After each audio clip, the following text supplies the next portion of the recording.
Hello boss. అయితే ఈరోజు నేను చెప్పాలనుకున్న విషయం ఏంటంటే, మీరు జనరల్గా యంగ్స్టర్స్ ఉంటారు. ట్వంటీస్లో ఉన్న వాళ్ళకి ఇది బాగా ఎక్స్పీరియన్స్ అవుతాం.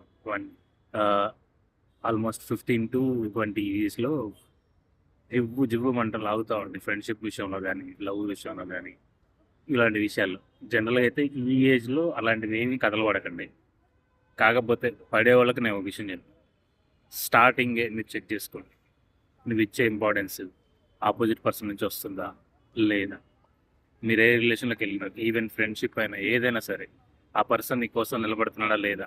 ఈవెన్ క్రిటికల్ సిచ్యువేషన్లో అయినా సరే, హ్యాపీ సిచ్యువేషన్లో అయినా సరే, ఆ పర్సన్ నీతో ఉన్నాడా లేదా. నీకు ఏదైనా రిప్లై ఇస్తే, ఫోన్ చేస్తే ఫోన్ ఆన్సర్ చేసి ఎట్టి పరిస్థితుల్లో నీకు ఆన్సర్ ఇవ్వగలిగే పరిస్థితిలో ఉన్నాడా లేదా. మెసేజ్ చేస్తే రిప్లై ఇస్తే పరిస్థితిలో ఉన్నారా లేదా. లేదు, నువ్వు సిచ్యువేషన్ ఉంటుంది, చిరాకు పడి కోపడతాం. కోపడినప్పుడు వాడు మనల్ని భరిస్తున్నాడా లేదా, ఆమె మనల్ని భరిస్తుందా లేదా. సో ఇవన్నీ చెక్ చేసుకోండి స్టార్టింగ్. ఇనీషియల్ స్టేజ్లో మీరు కనుక ఇవి ఎక్స్పీరియన్స్ చేస్తుంటే కంపల్సరీ అక్కడే ఫుల్ స్టాప్ పెట్టి అక్కడ నుంచి వాడిని దొబ్బేసేయండి, ఆమెను దొబ్బేసేయండి. ఎందుకు అంటే ఇంకా ముందుకు పోతే నువ్వే బాధపడతావు.